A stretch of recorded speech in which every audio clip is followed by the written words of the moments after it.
నువ్వు చాలా పెద్ద అబద్ధాలు కోరవని. అభి, నువ్వు తన మాటలు నమ్మొద్దు. తను మళ్ళీ ఏదో కొత్త గేమ్ మొదలు పెడుతోంది, నాటకం ఆడుతోంది.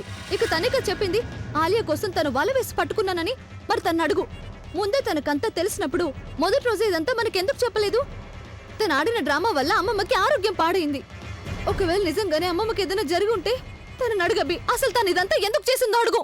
ఒకవేళ నీకంతా తెలుసు, ముందే ఆలియా గురించి తెలుసు అన్నప్పుడు నువ్వు నాకు ముందే ఎందుకని చెప్పలేదు? ఎందుకంటే నేను ఫింగర్ ప్రింట్స్ రిపోర్ట్స్ కోసం వెయిట్ చేయాల్సి వచ్చింది. అది రాత్రికి వస్తుంది. ఒక్కసారి ఆ రిపోర్ట్స్ కనుక వచ్చాయంటే అప్పుడు నేరస్తులు ఎవరో తెలిసిపోతుంది. అప్పుడు నేను తిరిగి వచ్చేయచ్చు అనుకున్నాను. అమ్మమ్మ ఆరోగ్యం ఉన్నట్టుండి పాడవుతుందని నాకు మాత్రం ఏం తెలుసు? మరి రిపోర్ట్స్ లో ఎవరి ఫింగర్ ప్రింట్స్ మ్యాచ్ కాలేదు. నేనేమనుకున్నానంటే ఆలియా ఫింగర్ ప్రింట్స్ మ్యాచ్ అవుతాయి అనుకున్నాను, కానీ లేదు. ఏ వ్యక్తి వల్ల అయితే బుల్బుల్ చనిపోయిందో ఆ వ్యక్తి నాకు దొరకలేదు. కానీ నేను వాళ్ళని వెతుకుతాను. ఒకవేళ వాళ్ళని పట్టుకోవాలంటే నేను ముందు ఆ డెకరేటర్ని పట్టుకోవాలి. ఎందుకంటే అతనే నేను పట్టుకోవాలనుకున్న వ్యక్తి వరకు తీసుకువెళ్ళగలడు.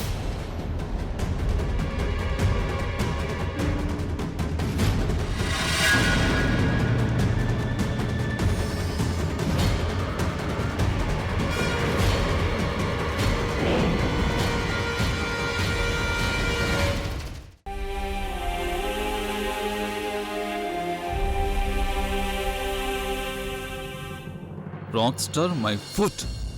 ఏమైంది? ఛాలెంజ్ లో ఓడిపోయారని మీకు అంత కోపం వస్తోందా?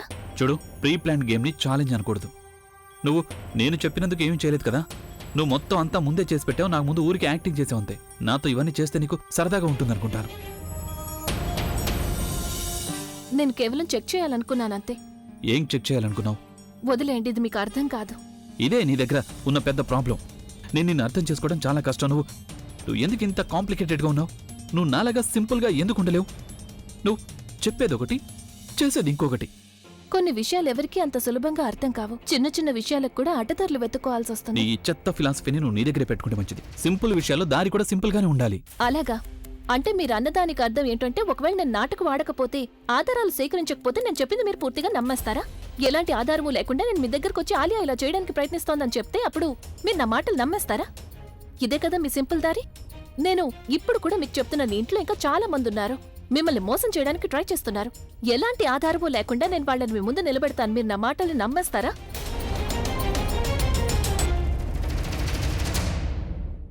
ఈ ప్రపంచం మీరు అనుకుంటున్నట్టుగా లేదు. అందుకని మీరు ఈ ప్రపంచాన్ని ఎలా అర్థం చేసుకోవాలనే దాని గురించి ఆలోచించండి. ఇప్పటికే మీ ప్రపంచానికి నా ప్రపంచానికి చాలా తేడా ఉంది. అందుకే ప్లీజ్ వీటన్నిటిని నా పద్ధతిలోనే హ్యాండిల్ చేయనివ్వండి.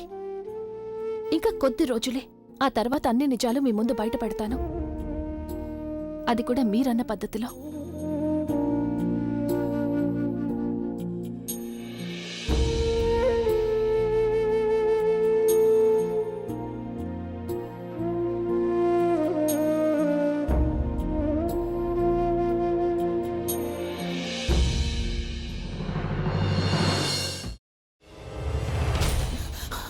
నువ్వు ఇంకేమన్నా చెప్పాలా?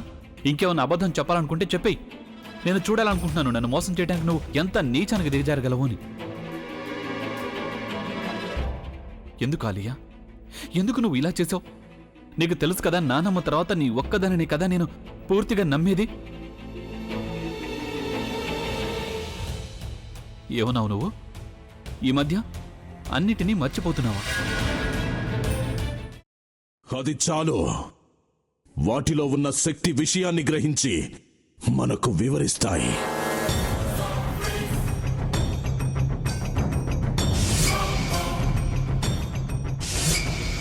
ఎవరు ఆ దండ విప్పొద్దు, గది తలుపులు తెరవద్దు.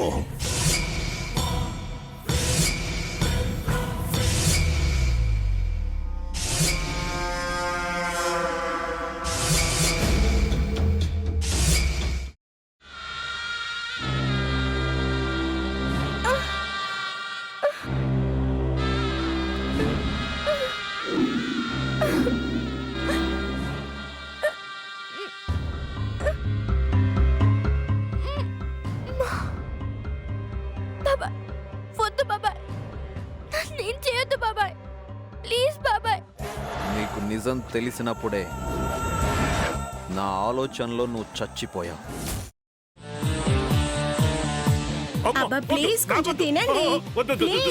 భీమారావు గారు, ఇగో మీరా కాదు సక్కుబాయ్. అవును మీ పనామే లేచిపోయిందని చెప్పి కంప్లైంట్ ఇచ్చినావు కదా. రేయ్ ఆయన కంప్లైంట్ ఇచ్చింది లేచిపోయిందని కాదు, కనిపించడం లేదు అని. అచ్చా, అట్లానా? సరే మేడం. ఇడియట్. ఆ వంట మనిషి పేరేంటన్నారు? రత్తాలు మేడం. ఏం పెద్ద మంచి, నీ వంట మంచిని కూడా మేడం అని పిలుస్తావా? రేయ్ హాఫ్ బ్రెయిన్,